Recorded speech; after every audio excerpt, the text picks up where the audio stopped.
Another Minden video. Yes. Completely unprovoked. Well, not entirely. So, yes, there's somebody made a video. Somebody linked me to, and it's, it's horrible pro-lifer kind of crap. And so I thought I would play some of it and respond and whatnot. But, I get it in the comments section too. Commenters are horribly useless, generally speaking, from my perspective. Anyway, so the whatever Benatar was saying that non-existence can never be deprived. Yes, well, clearly you can't deprive something that doesn't exist of an urgent need or a want or a delusion in their head or whatever it would be. You can't hurt them or help them. You can't do anything to them. They don't exist. Yes, who could possibly disagree with that? You're saying that it's not deprivation if the good is trivial. I'm saying it's not deprivation in any way possible. But the point is does the word good really mean it's an actual good? Is there really a golden egg, so to speak, that can be laid that in and of itself is worth something? Now, golden eggs are only worth something because you can cash them in for something that you can eat or something that you can fuck or, something that you can enjoy. The egg itself isn't worth anything. What I'm arguing is that even if it were possible to have this thing good, that is the real subject. You can't deprive something of a good. I'm saying there's no such thing as a good. There's just fixing bads. You can't make the argument that humans need to exist because they need to clean up the milk they would have spilt. You see how the argument just doesn't work? You can't say we need to exist because we need to clean up the mess we would have made. That's why we should exist, because if we exist, we'll make a mess and then we'll clean it up, part of it. And that part wouldn't have got cleaned up if we don't exist. Yeah, but all the milk wouldn't have gotten spilt if you didn't exist. So that's the argument I'm making, is that this. It's kind of a moot point.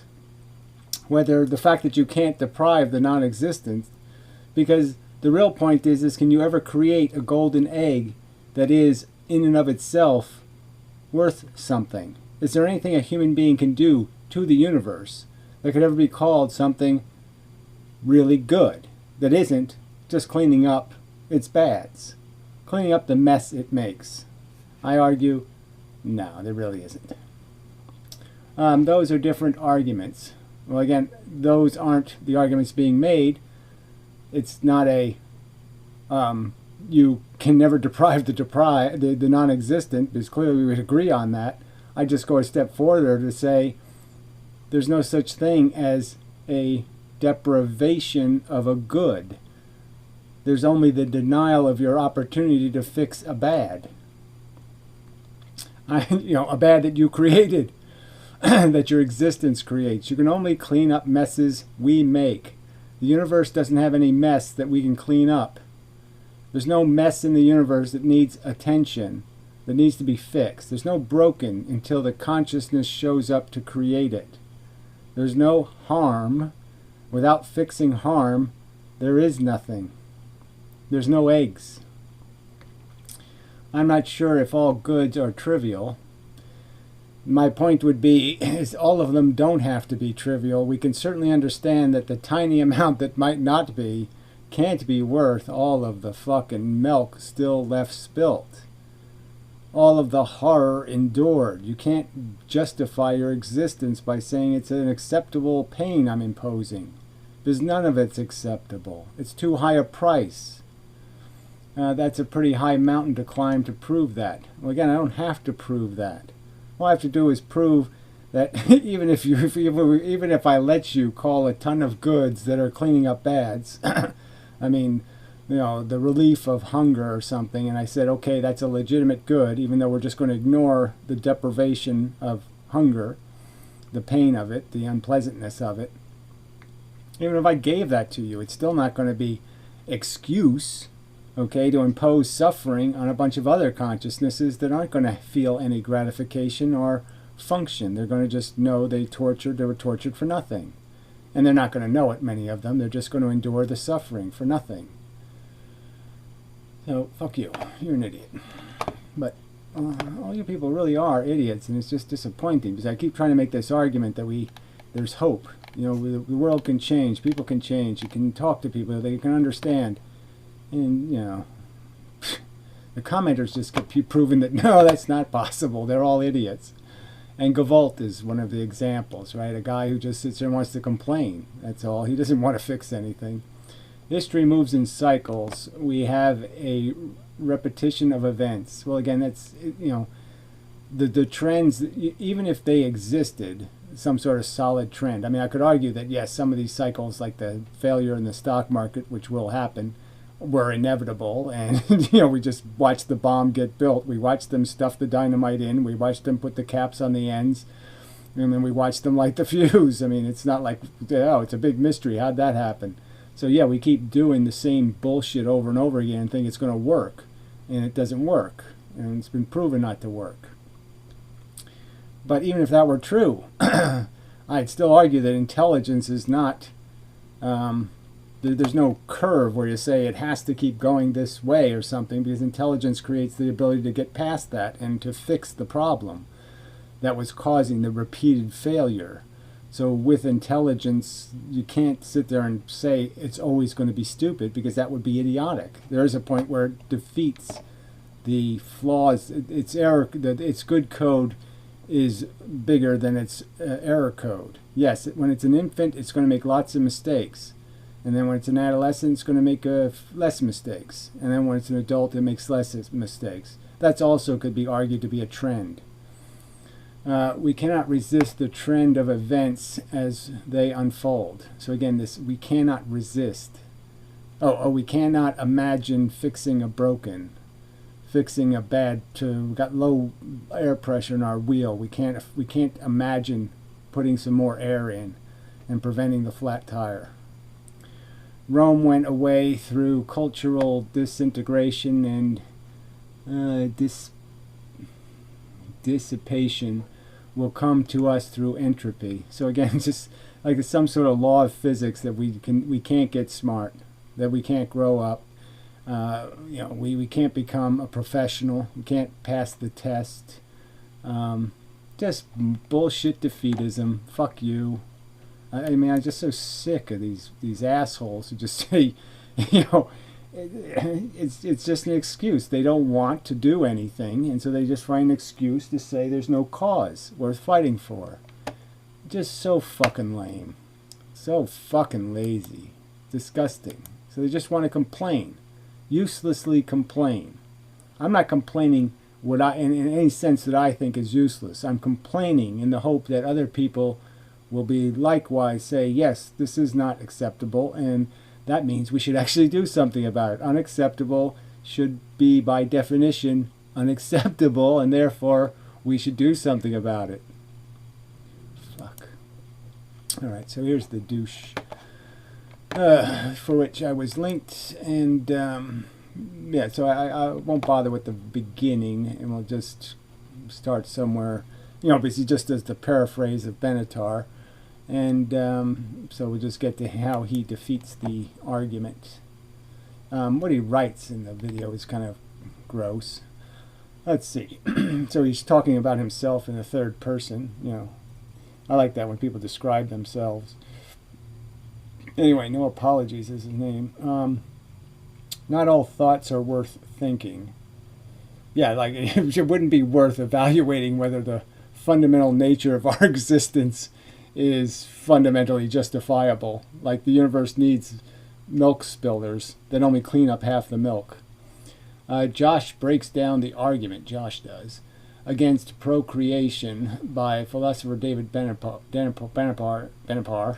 and shares his thoughts about the right way to think. Isn't that amazing? I'm sure this won't be what you call thinking in any kind of intelligent manner. It'll be thinking in the, you know, don't worry, be happy manner. So, on to the bad show. So I better fix the video so you can see it. That would be nice of me, Gary. Yes, very good. Alright, hopefully you can see that okay. So, there are two kind of fundamental I guess, issues I have with this. For one, he makes the argument that the world would be better if there were no sentient life. And to that, I have to say, better for whom? Better for the victims. So yes, unless you think that everybody thinks they profited. So if you think everybody who died in World War I, like all those 18-year-olds said, "Gee, I didn't even get laid. I mean, I had to work since I was 7, and I get in this stupid war, and then I spent 3 months dying of whatever, the mumps or something else that I caught in the trench, and now I'm just dead. And yeah, that was supposed to be a good life. No, that was a shit." And then the ones who were really, horrifically injured, and went through horrific pains and sufferings, I'm sure they're pretty sure that they're thinking the crap you're talking now and this whole human civilization that we've built that's so slimy, I'm sure they're not feeling very proud of the civilization they saved. They're probably saying, damn, I shouldn't have shot the Nazis because at least they were clean and orderly. They weren't chaotic pigs. I mean, come on. You think the Nazis would tolerate assholes calling on the phone, trying to fool old people with Alzheimer's into, giving their bank account information? You think the Nazis would have tolerated that? I don't think so. Better for whom? The victims, the people who suffer unnecessarily and excessively. The things your highways are built out of, the people who get horribly and nastily disposed of for the industry, for the purpose of your glory, the glorious dance you're doing. So you can take 17 different kinds of vitamins. He has like 1, 2, 3, 4, 5, 6, 7, 8, at least 9 jars, 10, 11 supplements. You can't get through life without popping all of this crap, and he's going to talk about how great it is in his fucking 96-year-old man sweater. I mean, not that I should talk about how people dress, but I mean, fuck, old man sweater guy knows what life is. He knows what a good time is. Yeah, I don't think so. And how would you know that it's better? How could you quantify betterness? You can quantify it by the amount of blood that's leaking out of somebody's ears and shit. You can quantify it by how much pain and suffering is endured. That's how you quantify it. And you say, is that worth it? If I actually saw the blood, the amount of blood, I mean, that is the amount of pain and suffering that everything really costs. If you saw the little tortured, rabbit with the crap in its eyeballs and shit on the picture of the thing when you bought it, if you actually knew what it cost, would you pay for it? My argument is, of course you wouldn't. And so if you understood that every day you live, you are essentially purchasing, some time that some kid spends dying of cancer, that all of that is the price for your comfortable life, saying everything's okay, life is fun, or whatever it is, it's mediocre. You don't look like you're having fun. But anyway, let's just say you're having some kind of fun. And you're saying it's worth it. I like this roller coaster ride. And all I'm saying is you're saying it's somehow hard to understand that we can all see what the ride costs. Like for every successful rider, there's a whole bunch of disabled, crippled, and tortured riders. You don't get that part? From who? From life experience. Okay, see, I don't need him to ask too many questions to have the answers, right? From whose? Yeah, no, you watch somebody die horribly.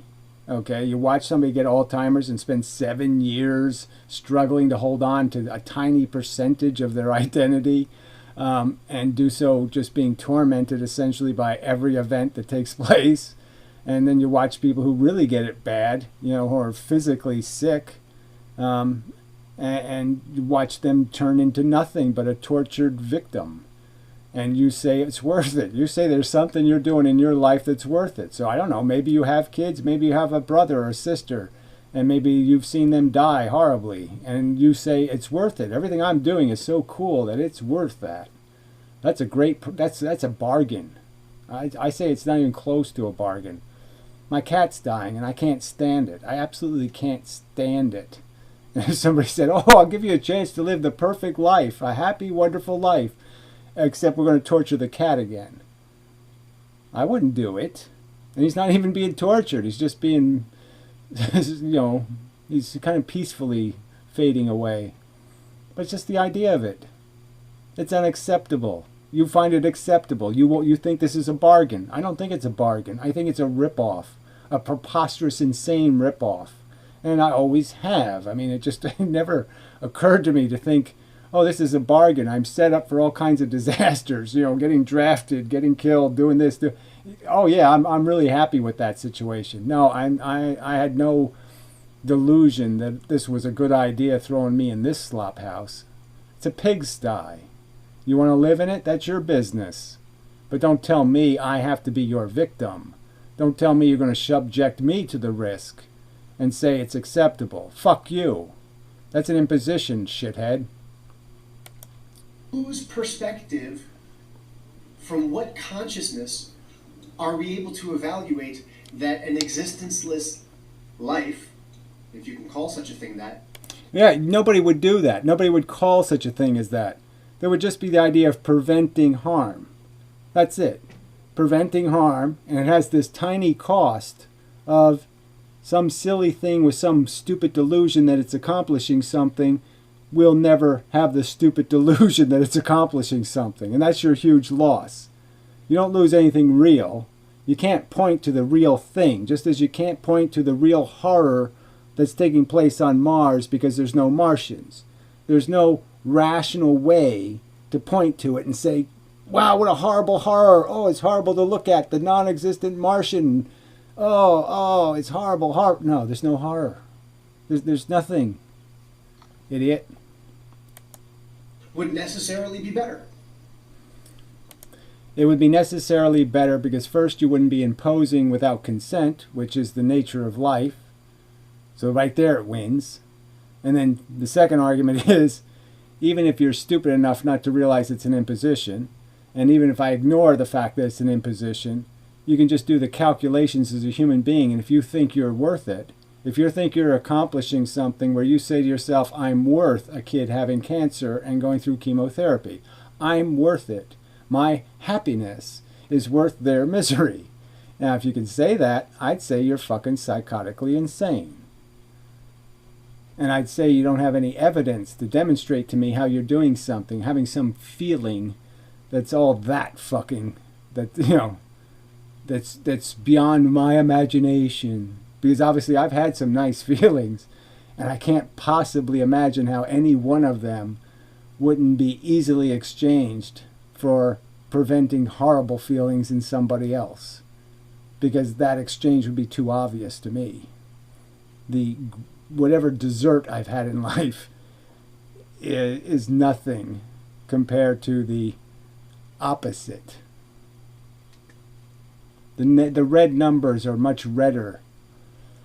And I'm not even sure there are any black numbers that aren't made out of erasing red ones.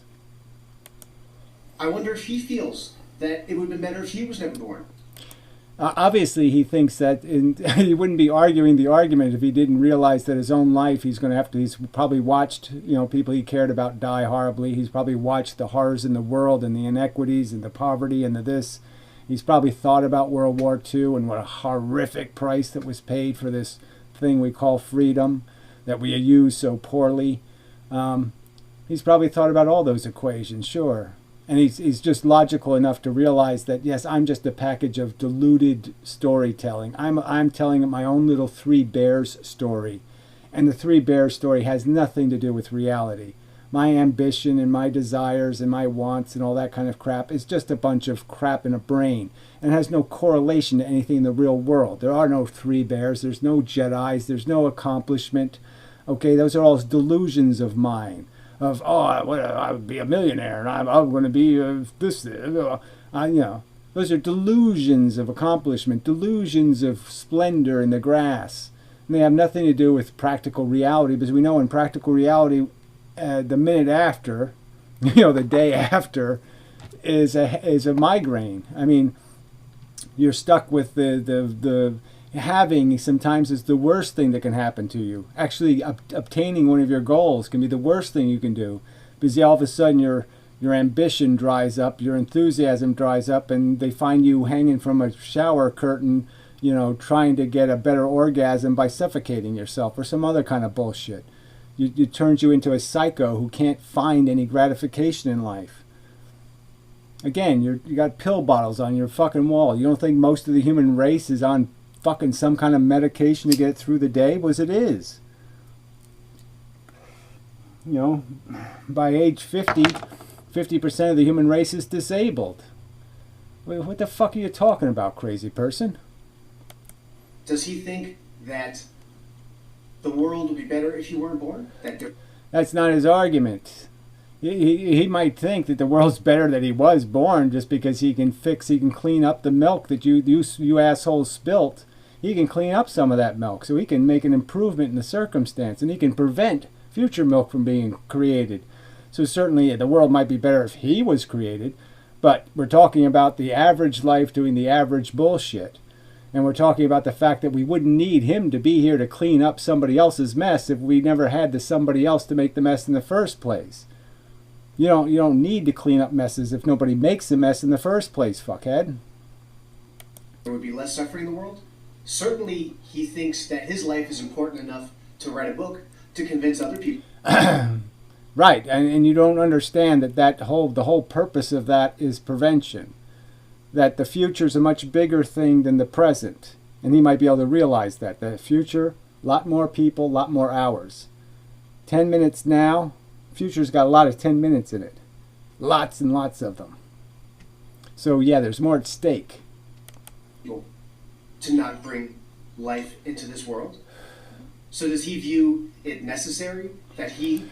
So again, you're not recognizing the necessity of making the milk spill in the first place. That's the whole problem with your idiotic notions of what a good is.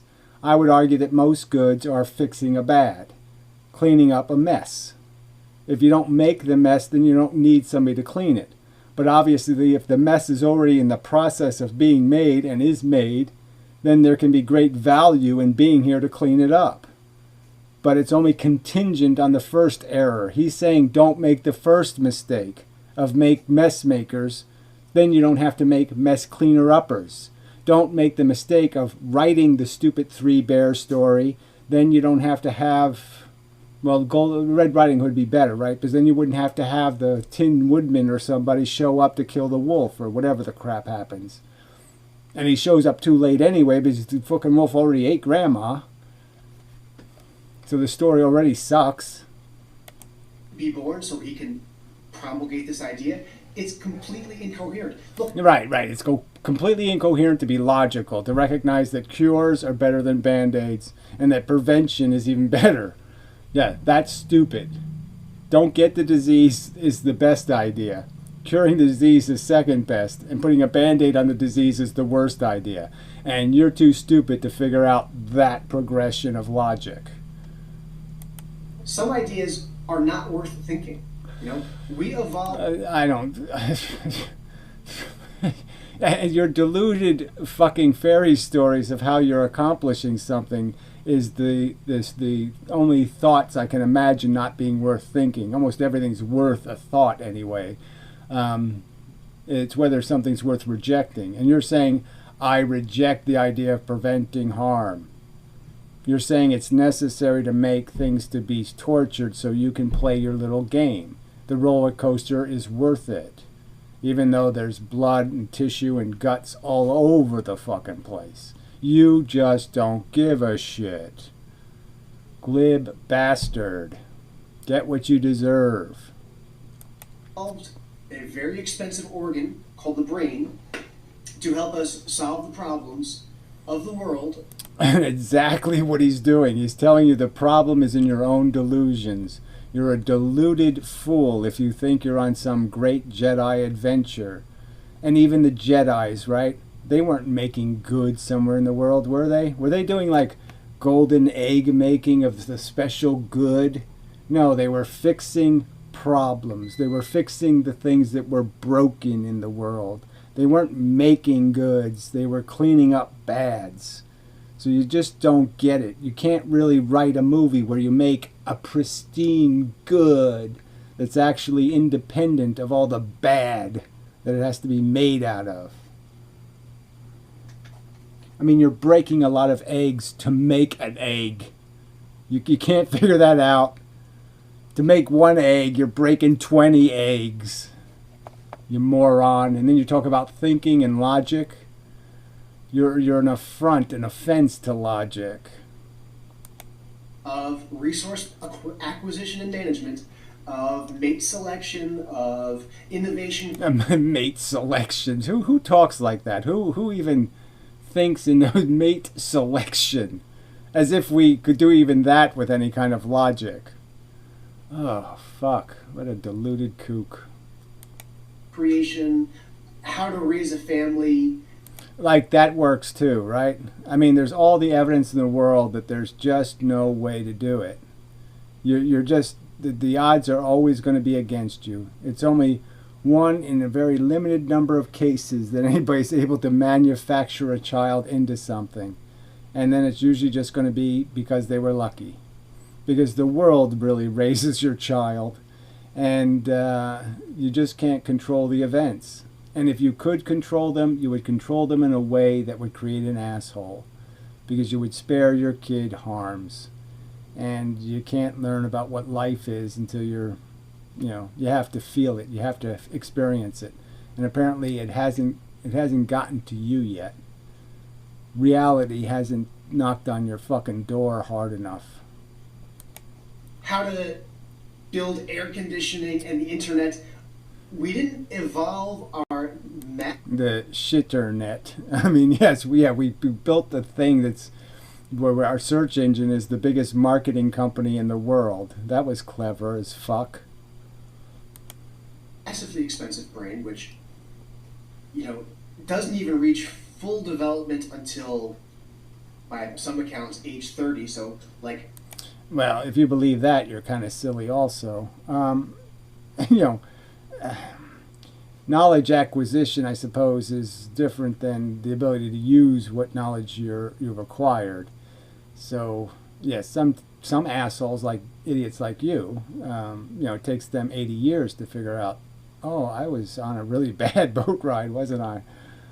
I mean, it'd be really nice if we get the testimony of dead people. I mean, that would help, right? If all the dead could testify, because then they could point out how, yeah, those last 5 years I spent dying were really bad, and that was a bad trade-off. That was really dumb. And give you a little, reality check about your delusions that,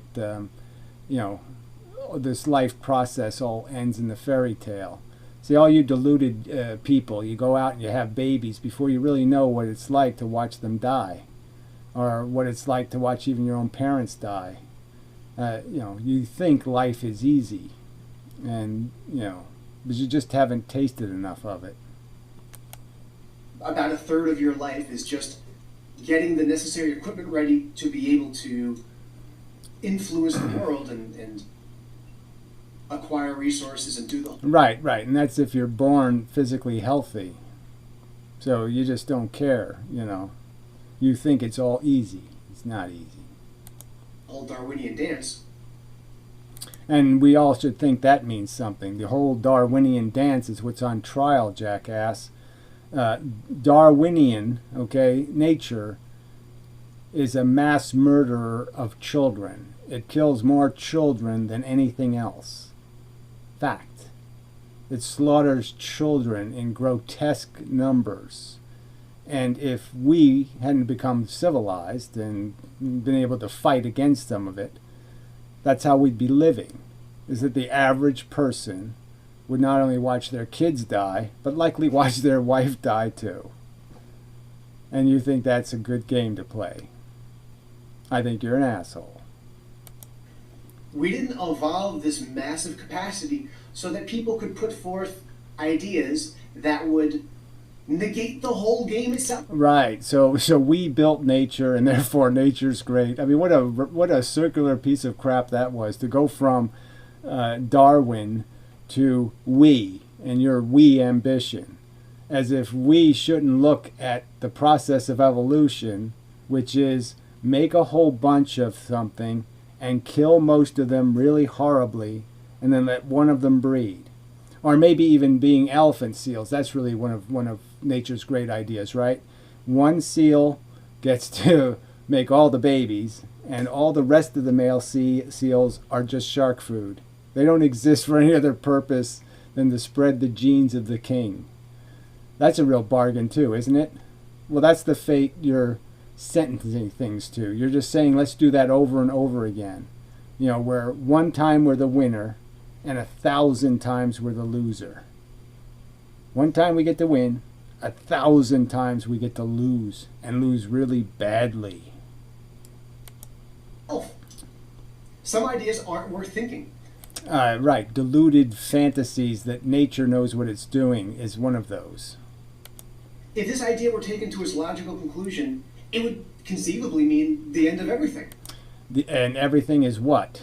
A galaxy, stars, nuclear suns, or something? What out there in the universe that we can detect is innately valuable and would be horribly missed if it was gone?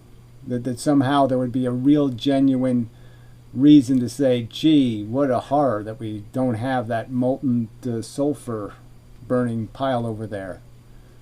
No, there's nothing, asshole. You just have a delusion that this little robot that you're living out, you're living the life of a little robot, a little programmed machine, dictated by culture and all kinds of other stuff. That's why you're wearing the silly old man sweaters, because some cultural bullshit in your fucking head, like this gives me character or makes me look dignified. Whatever, notions in your fucking head. And you're proud of those. But no, if the universe had a brain and could look at you, it wouldn't be fooled. It wouldn't think you're some kind of marvelous invention. You're a fucking bubbling pile of sulfur. And what would have been the point of that? How can you justify millions of years of evolution that brought us to this point? Right, millions of years of torturing and killing children. Okay, so let's get it right. Millions of years of using children for some sort of genetic experiment, slaughtering children for the purpose of a genetic experiment. How dare you stop that wonderful process, because it's creating such magnificent things as spam phone callers and shit. It's just so fucking cool, you know, that we have a whole industry where people just try to fool people into buying shit. Yeah, it's just so cool. We're so cool. No, you suck. We're at now where we're actually, for the first time in recorded history, able to deal with the issue of suffering. And amazing. So we've dealt with it in some way. We've dealt with it in the sense that what, you have to pay $300 to have somebody humanely put your cat to sleep. We haven't dealt with anything. You kook. That Mr. Benatar seems to be so consumed about. Right, like we shouldn't be consumed about the suffering in the world, and especially since it's all been cured. I mean, there's nobody in Bangladesh that's getting inadequate health care. You know, there's no homeless people in South America. No, there's no people living on garbage dumps. There's no people with parasites eating them from the inside out. No, it's all been fixed. Gee, what are we complaining about? Life is just fun. Shit. It seems pretty short-sighted. It's not like there aren't educational solutions to this problem. You can get educated out of getting cancer and dying badly. Oh, shit. Oh, I should have paid more attention at school, huh? Technological solutions to this problem, moral and interpersonal solutions to this problem. No. So whatever. So he thinks he has all of those. So he's an expert on even interpersonal relationships. So, you know, no one's going to mock you at all when you get divorced 6 years from now. You know, who knows? I mean, what a pile of shit. And everybody's dealing with all those problems so well. We can see how the technology is saving us all because, yes, the pill bottles just keep increasing. More and more people dependent on more and more chemical augmentations to get them through their fucking life.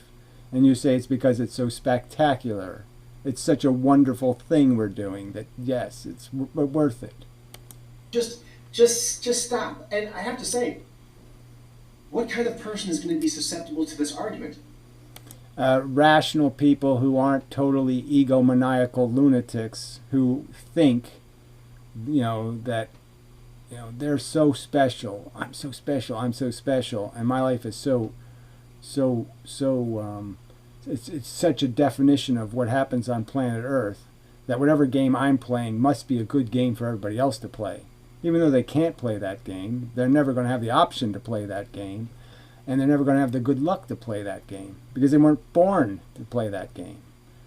Because they're born blind, and you just couldn't give a shit. I actually am going to backtrack what I said before. I don't think this would be the end of everything if his idea were to become popular.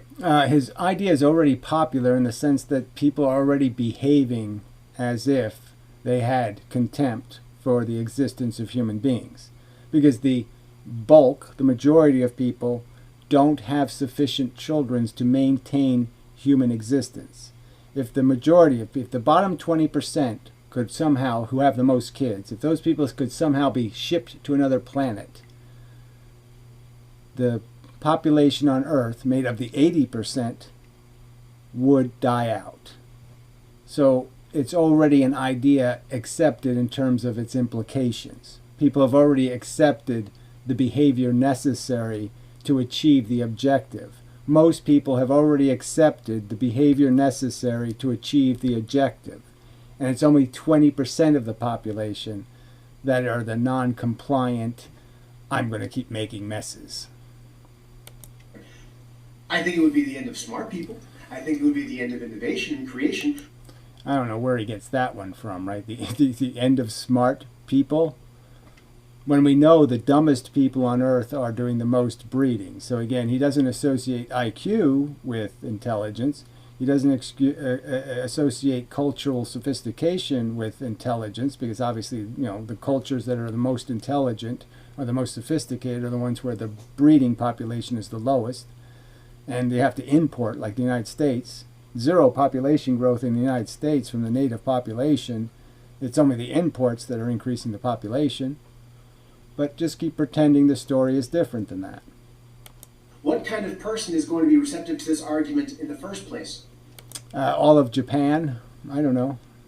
See, Mr. Benatar has massive genetic, financial, social resources to be able to make this position. So, I don't even know what that even means, but I should say something just because it was such a preposterous string of words. He has massive social something resources. He's a professor at a college in South Africa who's seems like he's a bit shy.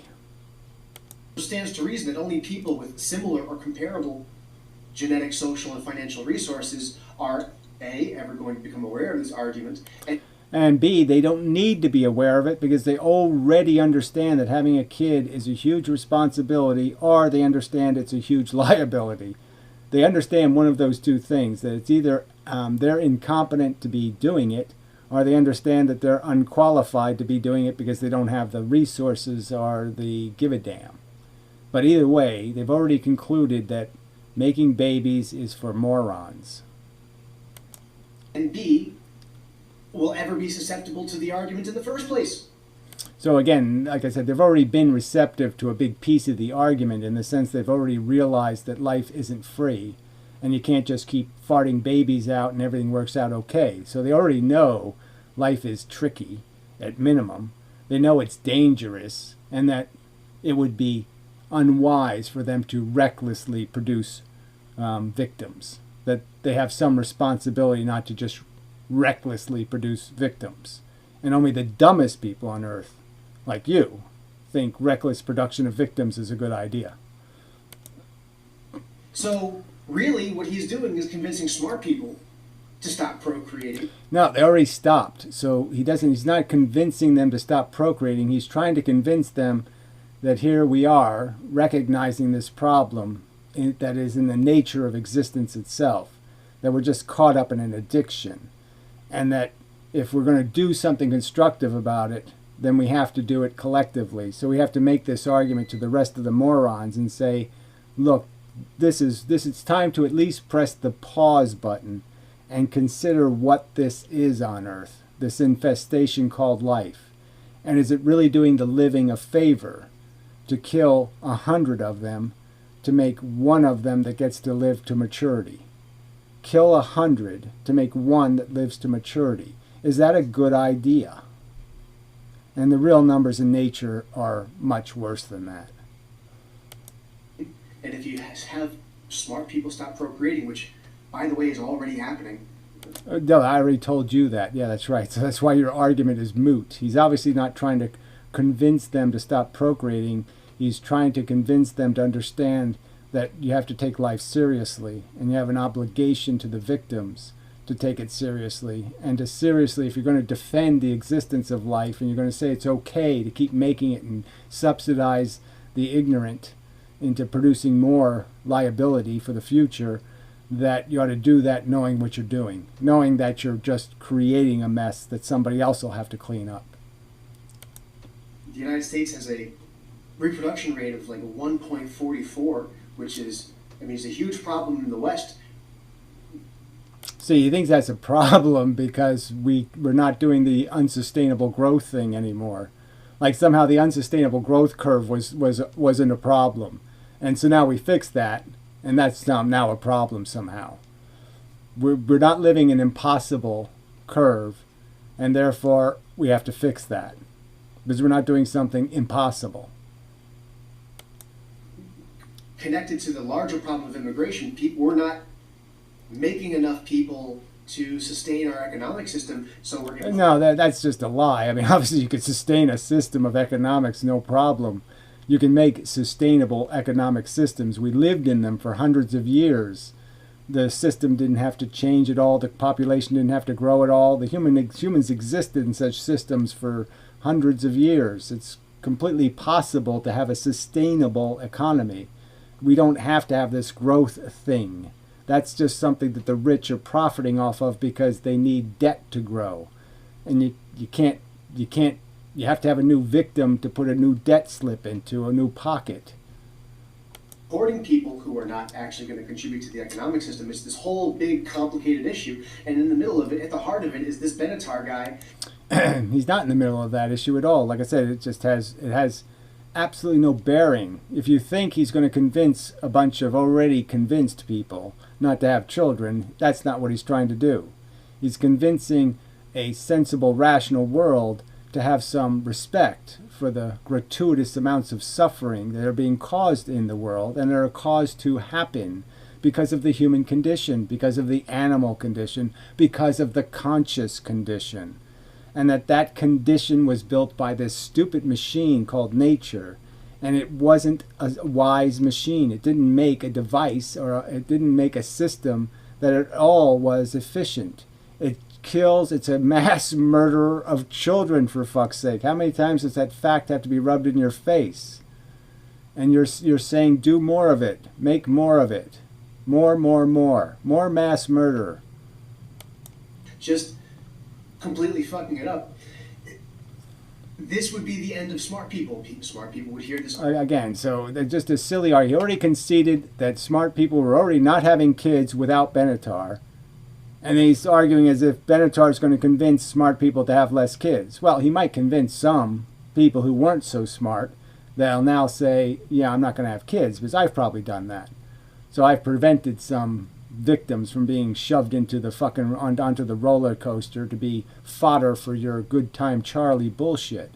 So yeah, he'll have some effect, but that's not the point. The point is the truth and giving it some fucking respect. And you just want to live in your little fucking nursery school happily ever after bullshit story of how life works. The 7 dwarfs didn't go to heaven. You know, Sleeping Beauty and Prince Charming, it didn't all end wonderfully for them. They didn't do any happily ever after. They did ovarian cancer and Alzheimer's disease and got thrown in a fucking home drooling on themselves. Fuck. Just keep telling your lie. Keep selling this lie that you're accomplishing something by making things that die. It's a dumb idea. Argument? Take it into consideration.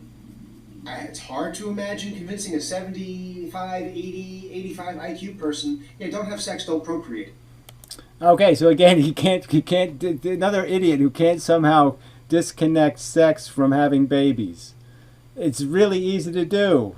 I mean, I never would have had sex if I thought you couldn't have sex without procreating. You know. But again, so I mean, how dumb are you going to be? You're going to really make an argument this fucking stupid that somehow people have to give up having sex to be against procreation, when clearly they can get sterilized. They can do lots of things to prevent having babies. So another completely insipid argument. I mean, grammar school kids really shouldn't even fall for that one. You should be able to explain to them that, oh yes, sex and reproduction are not the same act for us anymore. We're not dumb animals. It's like we don't know, we're not ignorant of how reproduction happens, and we can understand, oh, okay, you just have to stop that little spermy shit from getting to that eggy shit, and then everything's okay. Yeah, we can figure that part out. Idiot.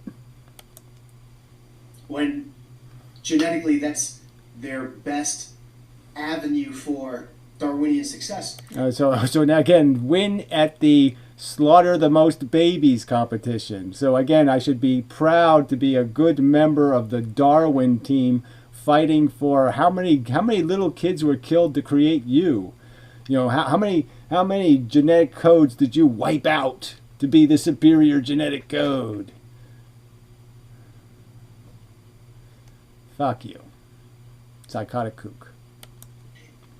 This argument is anti-Darwin. It's anti-evolution. It's Yes, of course, fine, yes. It's not anti in the sense that it's not recognizing the truth of evolution. It's anti in the sense it doesn't think fucking evolution is Albert Einstein or something. That evolution had a really big brain and it really knew what it was doing when it created the system where it kills hundreds of children to create one mature winner. Yeah. You're an idiot. it's anti-humanitarian and rational self-interest. How is it against your rational self-interest to recognize that there for the grace of Benatar go I, that I'll just be continually exposed in a sense to this gameplay where I arrive on planet Earth, and maybe next time it'll be in Indonesia. Fun for me. And I, little tiny penis, and really just a miserable life by any standard of my own standard of aesthetically. It'd be crappy. I won't even be speaking fucking English, and I'll be in a dirty, stinking shithole. How could I feel optimistic about that? Subjecting consciousnesses to living out these horrible permutations of the game, when I know that most of the permutations are not rich person in nice fancy palace. Most of the permutations are horribly poor person shoveling through garbage for their dinner. Fucker. Yeah, I'd be very grateful to be spared the next great adventure. It's a monster of a hyper-rational person. Okay, so now it's hyper rational. So it was stupid before, but now it's hyper rational. And hyper rational would be bad. Ludicrously rational. Is that what you're going to say next? I mean, hyper intelligent. I don't know. I mean, that should be a bad thing. No, the opposite is the bad thing. Hyper ignorance is the evil, asshole. Look out for that. It's going to look like you. Benatar guy is the definition of an intellectual. Oh, what is this? Fear the intellectuals. They're, just amazing. So he just went through this whole speech about how one of the great things about us is that we acquired this intelligence and we had to work so hard to learn all this stuff and blah, blah, blah. And now he's discounting the very function and saying, oh, you totally abused it by actually using it. I didn't mean you were supposed to be smart with your smartness. I meant you were supposed to just put more elaborate things in the Goldilocks story. Because you're smarter, you could give the bear skateboards. And so they wouldn't have to go for a walk, they could go skateboarding. And You know, I thought you would use your intelligence to, you know, give them buttoned sweaters and stuff. You know, the bear, Papa Bear has a nice button-down sweater. Fuck.